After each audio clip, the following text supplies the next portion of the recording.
शिक्षा का केंद्र बनाना है, क्योंकि अखंड भारत और मगध यही से शुरू होता था और हम लोग को वापस एक होना है। और हम लोग को एजुकेशन ही ऐसा रास्ता होता है जो किसी भी चीज़ों को हम लोग को क्या कर सकता है, एक किया सकता है। तो अभी एक लोग के लिए एजुकेशन के लिए सबसे बेस्ट फैकल्टी जो कोटा के थे लोग, खास करके मतलब जो टॉप थे, कोटा में क्या हुआ आखिर वहाँ पे क्या था ऐसा, तो वो लोग का एक मॉडल क्या था कि जो बच्चे बोर्ड टॉप करते थे, पढ़ने में ठीक होते थे, एकदम क्लीन स्टूडेंट होते थे, उन बच्चों को वो लोग उठा के ले आते थे और अपनी टॉप फैकल्टी देते थे और उनको पढ़ा के उनका रिजल्ट हो जाता था। एक के लिए 20-25 जगह छापता था। हमारे यहाँ पानी पीने आता था, हमारे पास आकर कभी धूप लगता था तो आके खड़ा हो जाता था, टेस्ट देने आता था। हाँ, कभी हमारे यहाँ हमको लगता है कि न्यूज़पेपर पढ़ लिया था तो कुछ आ दिया हमारा न्यूज़पेपर। तो जो वहाँ के टॉपर्स बैठ के पढ़ाने वाले टीचर्स थे, उन लोगों को बात करके उन लोगों से हमने कहा कि आपको जरूरत है ऐसे बच्चों को पढ़ाने की, वहां आप रोशनी कीजिए जहां अभी भी अंधेरा है, वरना अभी लोग के लिए मतलब गुलामी में भी अभी लोगों को कोई दिक्कत नहीं थी, तो अभी क्या दिक्कत होगा। तो दुनिया में समझना दो ही तरह के लोग रहते हैं। हम लोग भले कहते हैं कि कोई किसी धर्म का है, कोई किसी जाति का है, कोई गोरा है, कोई काला, ऐसा कुछ नहीं होता है। इस दुनिया में दुनिया को जात है, एक अमीर और एक गरीब। अमीर चाहे जिस धर्म में जन्म लिया है, चाहे जैसी परिस्थिति में है, शहर में गाँव में, उसकी लाइफ बहुत अच्छी चल रही है। और गरीब अगर है तो बेचारा चाहे जहाँ भी है, चाहे जिस धर्म में है, जिस जाति में है, चाहे बड़ी जाति में या छोटी जाति में है, जिस शहर में, जिस राज्य में, उस बेचारे की दुर्दशा उसको कोई पूछने वाला नहीं है। इसलिए हम लोग को लड़ाई उन बच्चों के लिए लड़नी है जिनको कोई भी लड़ना नहीं चाहता है, जिनको कोई आगे बढ़ना नहीं चाहता है। तो इसमें आप सब लोगों के लिए हम जब वहां गए तो उन लोगों को लगा कि कोटे में रह जाएंगे, कोटा में, तो लोग कहने लगे हम कहना ये सब नहीं है। यहाँ पर आप बच्चों को 15-20 हजार 15,000 हॉस्टल फीस दीजिएगा, कुछ बच्चों को अच्छे टीचर दीजिएगा, बाकी बच्चों को किसी काम का टीचर नहीं दीजिएगा, ये सब चीजें नहीं होने देंगे। तो हमने उन लोगों से बात किया और आप लोगों को खुशी होगी कि जो बेस्ट फैकल्टी थे वहाँ के, बेस्ट नंबर 2 भी नहीं, जो बेस्ट फैकल्टी थे उन लोगों को हम लोग पटना लेकर आए और वापस इसको मगध बनाने के लिए एक बार दोबारा हम लोगों ने होमवर्क भर दिया है। और आप सब लोग देखिएगा और जितने टीचर आए वहाँ कोटा से, पहले उनको लगा था सर मतलब हम लोग की छवि बाहर में अजीब सी है ना कि कट्टा मत चढ़ाइए तो हमारा बिहार में कपार में है, पूरी राजा में कपार पे है, तो अजीब टाइप का थोड़ा सा बाहर में छवि होती है। लेकिन जब उन्होंने देखा कि बच्चों का लगाव, शिक्षा और शिक्षकों के प्रति समर्पण, तो आपको जानकर ताज्जुब होगा कि उसमें आधे से ज्यादा टीचरों ने कह दिया कि अब हम बिहार में ही बस जाएंगे। आधे से ज्यादा लोग ने कहा कि अब यही रहना है, यहाँ पे इतने मन लगा के बच्चे जब पढ़ाई कर रहे हैं। और हकीकत है जितना समर्पण, जितनी अभाव, गरीबी, समाज को देखते हुए आप कितना मेहनत करते हैं और एक आध नंबर से अगर आप लोग रह जाते हैं, बड़ी दुख होता है जब लोग आप पे उंगलियां उठाते हैं, अरे एक आध नंबर से रह गया है, तुम्हारी क्षमता है उंगली उठाने वालों, तो तुम उसमें जितना वो नंबर लाया है ना, आधा नंबर भी ले आके दिखा दो तो आदमी समझ जाएगा। उंगली उठाना बहुत आसान होता है, आपके दूर का कोई नहीं, आपके रिश्तेदार, आपके घर वाले उंगली उठाएंगे, आपके लॉज में पढ़ने वाला आपका दोस्त इस इंतजार में रहेगा कि तुम ना नंबर कमाए, हम तुम्हारे उंगलियां उठाएंगे। तो वो मौका नहीं आने देना है। थोड़ी सी जो चूक होती थी, आप लोग के मन में एक मलाल होता था कि काश हमारे पास भी अच्छे शिक्षक होते, काश हमें भी कोटा और दिल्ली नहीं जाना पड़ता, नहीं जाना पड़ता, एक दुख मलाल रहता होगा आप लोगों को भी। लेकिन अब वो चीज आने नहीं देंगे। जो बेस्ट फैकल्टी जिनको 10 साल 12 साल का एक्सपीरियंस है, रिजल्ट दिया है, टॉपर्स दिया है, उन लोगों के लिए अभी देखेंगे आप लोग को, अभी जो एग्जाम होगा अभी नीट का, अभी जब हम टेस्ट देखते हैं बच्चों का, तो छोटे छोटे बच्चे, अब उनका जब मार्क्स देखते हैं हम लोग तो दम आ जाते हैं कि कितना समर्पण हो गए। अभी एक बच्ची थी, तो उसका बहुत अच्छा नंबर आ रहा था, हमको जहाँ तक लगता है वो टॉपर में आएगी, और उसका रिजल्ट की हम लोग को किसी को चिंता ही नहीं कि वो रिजल्ट देगी कि नहीं देगी, वो कंफर्म है उसका रिजल्ट होगा। चिंता इस बात की है कि टॉप कितने उसी में रहती है, टॉप 200 में, टॉप 100 में, टॉप 50 में, रैंक पर्सन है वो दिखते हैं। तो उसने कहा कि सर हमारे यहाँ ना जो पढ़ाई का जो घर है हमारा, वहाँ पे ना मतलब छोटा सा घर है, ज्वाइंट फैमिली है, तो सबको एक एक कमरा मिला हुआ है। अब सोचिए एक ही कमरे में 3-4 आदमी को रहना है, तो पढ़ाई में डिस्टर्बेंस तो होगा ही। तो रिक्वेस्ट की कि सर कैसे भी करके हमको ना 2 महीना बचा हुआ है, होली का टाइम था, कि सर 2 महीना बचा हुआ है, हमको कैसे भी लाइब्रेरी दिलवा दीजिएगा। हम कह दिला देंगे। तो फिर कुछ देर के लिए रुकी, चली गई। फिर आई, 1-2 एम्प्लॉई खड़े थे, तो कुछ बोल ही नहीं पा रहा। तो हम समझे क्या बात है, बोलो बाबा। तो हम कहेंगे तुम तो जाओ थोड़ा सा। कहेंगे सर हम उस लाइब्रेरी का फीस नहीं दे पाएंगे। सोचिए ऐसे बच्चे के लिए जब कोई 2 लाख 1.5 लाख फीस रखेगा तो कभी दे पाएगा? कभी नहीं दे पाएगा। और जब ऐसे लड़कियां ऐसे लड़के जब डॉक्टर बनेंगे तो वो उनका भी इलाज करेंगे, उन बुरी औरतों का भी इलाज करेंगे जो अचरा में 100-200 रुपया बांध के रखी रहती है। कोई तो इंसानियत वाला होगा जो हमारा 100-200 में इलाज कर सकता है, कि केवल बड़े इस चीज के लिए हम लोगों ने इस चीज को शुरू किया है। आज भी गांव में देखिएगा ना तो बूढ़े दादी धन क्या होता है, वो अचरा में पैसा बांधे रहते हैं, उन लोगों को शिक्षा देना है। तो हमारी लड़ाई इसी चीज के लिए है। और बहुत समझाना पड़ा उन शिक्षकों लोगों को, क्योंकि उन्हें लगता था ना कि हमारी छवि बाहर में बहुत खराब बन रही है, तो उसे हम लोग को सुधारना है। अभी हम महान शिक्षकों को मिलाएंगे जिन्होंने ऑल इंडिया रैंक 1 को पढ़ाया है, चाहे वो नीट हो या जेईई हो, इतना बेहतरीन ढंग से पढ़ाया है। और ना ही उनके अंदर कोई अहंकार ना ईगो।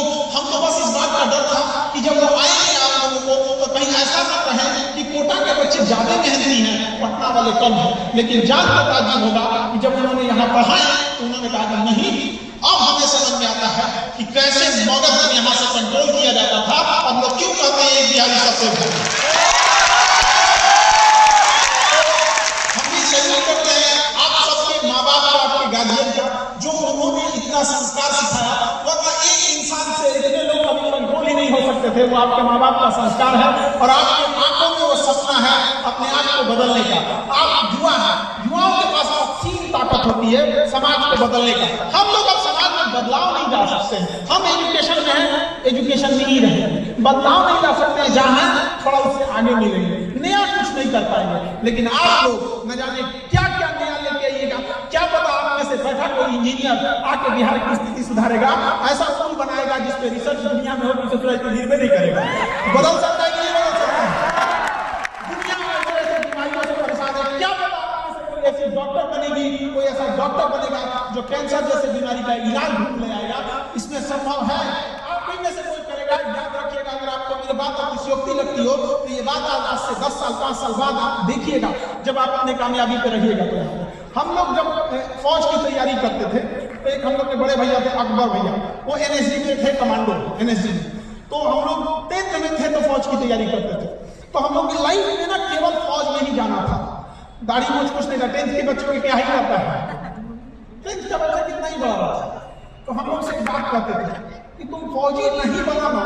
हमसे हम सारे ग्रुप वालों को पर्सनली हमें पूरे ग्रुप में समझाते थे कि तुम लोग इतने कम उम्र में अपने करियर बनाने की रेस में दौड़ चुके हो कि तुम भले फौज में न बनो, लेकिन तुम सब कहीं ना कहीं अपने मंजिल को बहुत बुलंदी पर जाके हासिल करोगे। तो हम लोग को लगता था भाषण दे रहे हैं, हम लोग को लगता था कि भाषण दे रहे हैं। लेकिन बाद में पता चलता है एक फॉर्मूला, एक मेथड होता है जिसे कहा जाता है फर्स्ट मूवर एडवांटेज। जो पहले रेस में दौड़ गया उसे हमेशा एक एडवांटेज है। जैसे अभी के टाइम पे एआई आया हुआ है, एआई टेक्नोलॉजी, जो अभी सीखना चालू करेगा ना, वो आज से 5 साल बाद उनके तुलना में बहुत आगे जाएगा जो उस समय शुरुआत करेंगे। आप समझ रहे हैं ना? तो जो बच्चे कम उम्र में तैयारी के लिए निकल जाते हैं, वो लोग समाज में केवल मंजिल नहीं पाते हैं, वही लोग बदलाव करते हैं। और आप लोग का जब चेहरा देखते हैं तो हमें वो दिन अपना याद आता है कि जब हमको अकबर भैया बोले थे, अभी एनएसजी में कमांडो है, अब तो रिटायर भी हो गए, क्योंकि एनएसजी में बहुत जल्दी रिटायर कर दिया जाता है। एज होने के बाद तो 40-45 मतलब 45 साल के आदमी को आप कमांडो में नहीं ना डालेंगे 50 साल का, वो फिर उनको रिटायर करके एनएसजी में वापस फौज में रख लिया जाता है। तो वो दिन हमें आज भी याद आ जाता है। आप लोग भी ये चीज मेरा याद रखिएगा, आने वाले कुछ साल में ये चीज याद रखिएगा। हो सकता है कि आपकी मंजिल कुछ हो, मिल जाए कुछ, लेकिन ये कभी नहीं हो सकता कि आप कामयाब नहीं हो। आप में किसी का सपना होगा एम्स पटना पढ़ने का, हो सकता है कि आपको एम्स दिल्ली मिल जाए। किसी का IIT होगा कानपुर, तो हो सकता है कि खड़गपुर मिल जाए। हो सकता है किसी का सिविल इंजीनियरिंग का सपना हो सकता है कि उसे मैकेनिकल मिल जाए। लेकिन ऐसा नहीं होगा कि जो आप इस कम उम्र में आए हैं तो आपको मंजिल ना मिलेगी, क्योंकि आप लोगों ने बांस देखा होगा, बम्बू, वो मुड़ता ही नहीं है, और उसको मोड़ना चाहेंगे तो मुड़ेगा ही नहीं। लेकिन जब वो बच्चा रहता है ना, उसको जिधर मोड़ना चाहेंगे उधर मुड़ जाता है। तो अभी आप लोग बच्चा है, अभी जिधर मोड़ना चाहेंगे मुड़ सकते हैं। आप ही के गांव में कुछ बच्चे गुटखा खा रहे होंगे, इधर उधर उल्टे सीधे काम कर रहे होंगे, घूम फिर रहे होंगे, और आप उसी हर उम्र में होते हुए आप अपने भविष्य को सुधारने के लिए यहाँ बैठे हुए हैं। तो ये चीज आपको अभी समझ में नहीं आएगी, क्योंकि आप दीवार के उस साइड है, आपको दुनिया नहीं दिख रही है। हम दीवार इस साइड में देखे हुए हैं, उस साइड में देखे हुए हैं, और इस अनुभव के आधार पर आपको वचन देते हैं कि आपका आने वाला भविष्य बहुत ही उज्जवल होने वाला है। अपने आप को बिगड़ने मत दीजिएगा। कई बार क्या होता है कि नाव हमेशा किनारे पे नहीं डूबती है, लापरवाह हमेशा इंसान किनारे पे हो जाता है, इसीलिए नाव डूबती है। अधूरा बात है कि नाव किनारे पे डूबती है, नाव कभी नहीं डूबती जब तक हम लापरवाह ना हो जाते हैं। तो कई बार हम मंजिल के पास आने के बाद अपनी तैयारी को छोड़ देते हैं, ऐसा नहीं होना चाहिए। अभी पहले के टाइम पे हम लोग तो ये कह सकते थे कि हम लोग उसमें मौका ही नहीं मिला, हम लोग के पास इतना पैसे ही नहीं थे कि उतना मतलब महंगी फीस को कोचिंग को अफोर्ड कर सके। आप लोग क्या कहिएगा, कोई बहाना है आपके पास? सबसे बेस्ट फैकल्टी आपको प्रोवाइड करा रहे हैं, सबसे कम फीस में आप लोग प्रोवाइड करा रहे हैं। क्लास छूट गया तो ऑनलाइन देख लेना। सोचो हम लोग का दौर था कि जब आपको कोई चीज फंस गया ना, तो कोई वर्ड टफ आ गया, उसका कन्वर्सेशन नहीं पता चल रहा है, उसका ट्रांसलेशन नहीं पता चल रहा है, तो आप वेट कीजिए, अगले दिन टीचर से जाकर पूछेगा। आज आपके पास गूगल है, ध्यान से कुछ बता देता है, बता देता है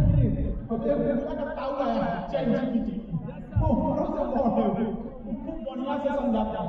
और गूगला से पूछ लीजिएगा तब वो बोल देता है गूगल ही रख ले, बतियाती है।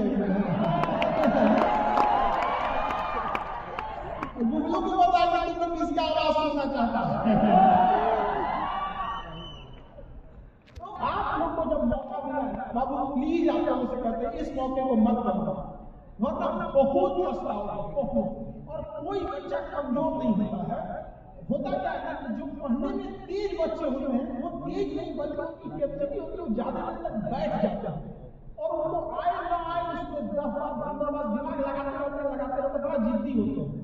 और जो पढ़ने में कमजोर होते हैं कि बहुत हुआ होता है, 10 मिनट बैठेगा उसको कमर दुखा जाएगा। पढ़ने से पहले वो पानी बोतल रखेगा, फिर टेबल साफ करेगा, फिर टाइम टेबल बनाएगा, फिर बाल झाड़ेगा, मुंह पे पानी मारेगा, फिर कहेगा घर में पिया लेते, फिर आराम से पढ़ेंगे। इसे सबको मारना चाहिए, तोरा जैसे मिलना चुपचाप पढ़ने बैठो, कोई सही हार मारने की जरूरत नहीं है, चाहे जैसे हो वैसे पढ़ने बैठो। इधर तो बढ़ता है सब, घर को लगता है रूम को LIC का ऑफिस बनेगा, एकदम चमचमा के पढ़ने बैठो, जैसे हो वैसे पढ़ना चाहिए। कोई फॉर्मूला बार बार भूल रहा है, कोई क्वेश्चन बार बार भूल रहा है, तो उसको आप चलते फिरते देख लिया, क्योंकि आप अपने दुश्मन को भी अगर बार बार देख रहे हैं तो उसे भूलते नहीं हैं। और याद कीजिए, बचपन में जो बच्चे आपके साथ बैठकर स्कूल में पढ़ाई किया होंगे सेम बेंच पर, 4-5 साल गैप होने के बाद अब उनका चेहरा भूलने लगता है, धुंधलापन आने लगता है, ध्यान नहीं आता है। तो आप कितने भी पढ़ने में तेज नहीं हो, अगर रिवीजन नहीं करेंगे तो आप सफल नहीं होंगे। कोई कमजोर और कोई तेज नहीं होता, बस आप होल्ड करके रखिए उस समय को, देखिए आप जरूर कामयाब होंगे। और हम लोग से जितना प्रयास होता है, हम लोग अपने ओर से आपको 100% एफर्ट लगाते हैं। इससे बेस्ट क्या हो सकता था कि कोटा, अच्छा कोटा में क्या हुआ पता है, पहले एक कोचिंग होती थी, बहुत अच्छे टीचर होते थे, सारे टीचर, उसमें से कोई एक निकला, कोई दूसरा निकला, कोई तीसरा, कोई चौथा, अब वो बिल्डिंग बच गई, टीचर सब क्या हो गया, भसक गए। ये बात आपको कब पता चलती है, जब आप कोटा में जाते हैं, एडमिशन ले लेते हैं, लाख 2 लाख फूट देते हैं, तब पता चलता है जा ये तो बारात में से दूल्हे गए। अब क्या होगा, तो आप लोगों को पता नहीं होता, और उतने दूर साथ में आप कर क्या नहीं, जब जान नहीं जाएंगे तो कुछ नहीं कर पाएंगे।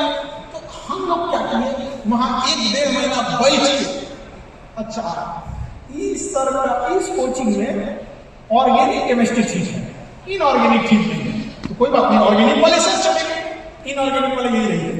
अच्छा, इस कोचिंग में इनऑर्गेनिक वाले ठीक है, बॉटनी ठीक नहीं, कोई बात नहीं, यहाँ से बॉटनी नहीं ले चलेंगे, यहाँ से क्या ले चलेंगे, इनऑर्गेनिक ले। कहीं देखे बड़ा अच्छा तो होता है भाई, जूलॉजी ठीक है, बॉटनी ठीक नहीं है, तो केवल और केवल जो ठीक ठाक थे सबको उठा के लेके चले गए। यहाँ पर एकदम बढ़िया से पचफोरन मसाला एकदम बढ़िया बनेगा, समझा गया कि नहीं गया? सबसे कम चीज समझा गया। इसीलिए हम लोग से खटकते हैं लोग, तो कोई कहेगा तो बिहार उल्टा सीधा बोलेगा कि यही आदमी खराब किया है। हाँ, हम किए हैं खराब, उन लोगों के साथ जो शिक्षा को व्यापार बनाए थे, उन लोगों के साथ जो आपको अपने बिजनेस का रास्ता देख रहे थे, लेकिन आपके साथ हम खराब नहीं किए, वो लोग के लिए हम खराब किए। इसलिए उनसे पूछिएगा उनका पोस्टर तो हम उठ कर इंडिया से बाहर नहीं समझे। कोई बात नहीं, जलते रहे नहीं लोग, लेकिन जितना भी बेस्ट होगा हम यहाँ लेके आएंगे। लेकिन हम आपसे जो भी यहाँ पे नीट और जेई वाले बच्चे, स्पेशली नीट वाले डॉक्टरों से कहते हैं, डॉक्टर लोग आप आपसे कहते हैं फ्यूचर डॉक्टर्स, आपको उसका भी इलाज करना है जिसके पांव में चप्पल नहीं है। आप हॉस्पिटल चमचमाते रहे, इसके लिए आप किसी के घर में अंधेरा नहीं कर सकते। आपका बच्चा चाहे स्कूल में पढ़ सके, इसलिए किसी दूसरे के घर जा नहीं सकते। आपकी गाड़ी अच्छी हो, इसके लिए आप किसी के ब्लड रिपोर्ट में 50% कमीशन मत मान लीजिएगा कि बेचारे को जांच ब्लड जांच करता है, हमने यहाँ जांच करा गया। यही चीज चले, क्योंकि हम भुक्तभोगी हैं। 2016 में हमको डेंगू हुआ, तो डेंगू में हम जांच कराए, वहां पर नाला एक जगह है दिनकर चौराहा, उसमें प्लेटलेट डाउन निकला मेरा 90,000 के आसपास, 90-1 लाख के आसपास प्लेटलेट आ गया था। तो जो डेंगू में इतना नीचे नहीं आना चाहिए, तो वो साफ दिखता है कि डेंगू है। तो हम एक डॉक्टर के पास दिखाने गए, 2 दिन दवा खाए, रिलीफ नहीं हुआ, 90,000 से फिर रख में 70,000। तो हम एक बड़े डॉक्टर के पास गए दिखाने के लिए कि डेंगू है। तो बड़ा डॉक्टर कहा कि ये जांच करा के आइए। तो हम उनको रिपोर्ट दिखाए कि हमारा 70,000 प्लेटलेट है, क्या चाहते हैं मर जाए। तो क्या बोले पता है कि हम दूसरे का रिपोर्ट नहीं देखते हैं। ऐसे तो हम डॉक्टरी कर चुके हैं, आप पता नहीं कहां से जांच करा के आए, हमरे भेजे लैब से जांच कराइए। अरे वो फिर हमारा खून निकालेगा, फिर अगले दिन बताएगा 70,000 से प्लेटलेट में हमारा फिर 50,000 आएगा। हम कहेंगे सर कहे नौटंकी कर रहे हैं, हम जांच कराएंगे, dengue, platelet, CDC, TFT, LFT जो लिखे हैं, 1000 रुपया लगेगा, हमारा खून भी बर्बाद होगा, 1000 रुपया भी बर्बाद होगा, आपको 500 कमीशन ही ना मिलेगा, हमसे एक्स्ट्रा ले लीजिए 500, हमारा इलाज लंबे से चालू कर दो। तो भड़क गए, गुस्सा हो गए और भगा दिए। हम डरे उनका दवाइयों नहीं खाए, क्या पता कौन सी लिख देगा गुस्सा में, झगड़ा हो गया तो कैसे दवाई खाइएगा, वो कौन सी लिख देता है तो पता नहीं चलता है। उस समय हम लोग न्यूज स्टार्ट नहीं किए थे। लेकिन यहाँ राजेंद्र नगर रेलवे ड्यूटी है ना, उसी के नीचे वो डॉक्टर बैठते हैं। और जो ट्रेन जा रही थी, हम आए वहां से पैदल, हम कहे थे कि अगर हमको जीवन में कभी मौका मिला तो इन डॉक्टर लोगों को दिखाएंगे कि एक समय ऐसा आएगा कि तुम जांच चाहे जहां से कराओ, सब ईमानदारी से एक्सेप्ट करने को तैयार है। इतना काबिल डॉक्टर तो जरूर बनेंगे कि शक्ल देख के बता सकते हैं कि इसको डेंगू है कि नहीं सही है। अरे पहले जब एमआरआई नहीं था इसके लिए हमारे देश के लोग डॉक्टर इतने विद्वान हुआ करते थे, सब कर देते। आज के डॉक्टर भी बहुत समझदार है, आज के डॉक्टर भी बहुत विद्वान है। दिक्कत क्या है, उनको छोटा गाड़ी नहीं चाहिए, मर्सिडीज चाहिए। समझा नहीं गया? तो ऐसा नहीं है। आप फ्यूचर डॉक्टर जो भी बनेंगे यहाँ पर, आप सबको एक वादा है हम लोग को कि आपको आपके दर से कोई गरीब इलाज की वजह से नहीं लौट सकता। सरकारी हॉस्पिटल और प्राइवेट हॉस्पिटल में 2 खराबी समझ। सरकारी हॉस्पिटल में मरीज मर जाता है, लेकिन उसका जो अटेंडेंट होता है, उसका घर वाला, उसका ज्यादा पैसा नहीं लगता, इसलिए घर वाला बच जाता है। लापरवाही के चक्कर में मरीज मर जाता है। लेकिन अब प्राइवेट हॉस्पिटल में जब आते हैं, इलाज तो अच्छा होता है, इतना मच के पैसा लेता है कि मरीज तो बच जाता है, लेकिन परिवार वाले कर्ज के बोझ तले मर जाते हैं, घर बिक जाता है। तुम्हारा कोई एक्सीडेंट होगा तो देखो ना, पहले पैसा जमा करो तब होगा। यही उम्मीद से हम यहाँ लाए हैं। आपका कर्ज है और जब आप डॉक्टर बनेंगे तो हम आके पूछेंगे आपके यहाँ कि जो वादा दिए थे आपसे वो पूरा कर रहे हैं कि नहीं कर रहे हैं। और उम्मीद है कि आप वादा पूरा करेंगे। पूरा करेंगे कि नहीं करेंगे? इस वादा को पूरा करने से पहले आपको यहाँ को रिजल्ट लेना पड़ेगा, चाहे नीट के हैं या जेई के हैं। उस रिजल्ट तक पहुंचाने के लिए धुरंधर टीचर जिन्होंने कोटा जैसे बंजर जमीन को विद्यार्थियों का गढ़ बना दिया, उन टीचरों से मिलना